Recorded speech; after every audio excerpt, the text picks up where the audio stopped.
I started woodworking in the summer of 1983 because I wanted a proton pack, and I knew that the only way I'd be able to get one is if I made one myself. And while my dad's pile of scraps in his basement workshop might have seemed useless to many, to me it was the elements, the pieces that I could glue and screw and nail together to realize my dream of becoming a Ghostbuster.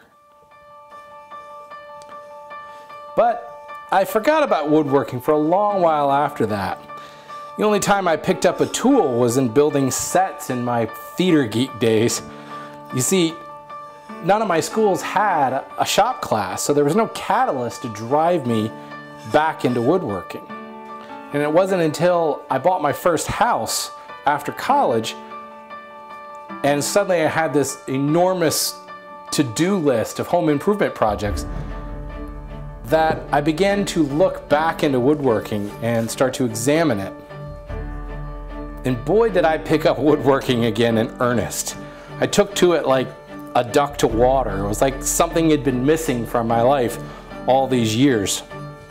So I began to acquire some tools, and I began to get more and more serious about the projects that I built. The only thing I knew was power tool woodworking. I mean, that's the only way to build stuff, right? At least that's what TV and magazines told me.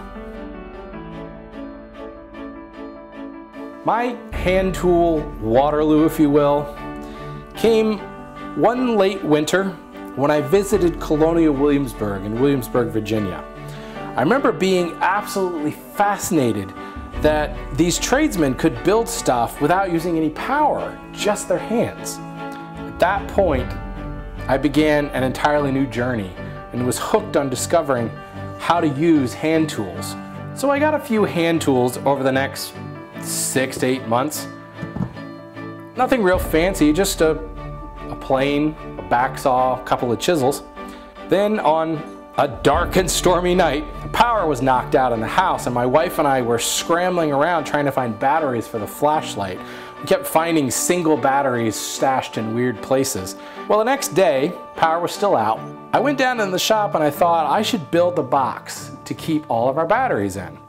Well, there was no power, so I opened the garage door to my shop, took a little sitting bench that I had to use as a workbench and moved it out into the natural light, grabbed a couple of chisels, a jack plane, and a carcass saw, back saw, and I built a small box. It was a silly little project, but I remember being so excited that I documented it on this new thing called the blog of the Renaissance Woodworker, and I had no idea that that silly little box would be the start of something so huge. I'm not a Luddite. I won't chastise somebody for using power tools. There's nothing wrong with using power tools in your own work, so you don't have to feel like you need to apologize for using them. You have to remember that I started woodworking with power tools and became heavily vested in that method.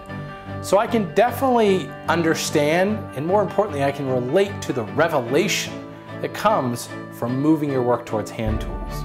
In short, it makes us faster and stronger for when the zombie apocalypse knocks out the power for good.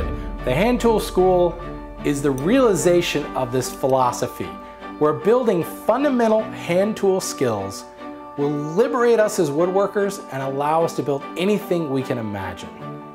Plus, I get to build lots of cool stuff while building relationships with thousands of woodworkers, all the while helping them at the same time. What could be better?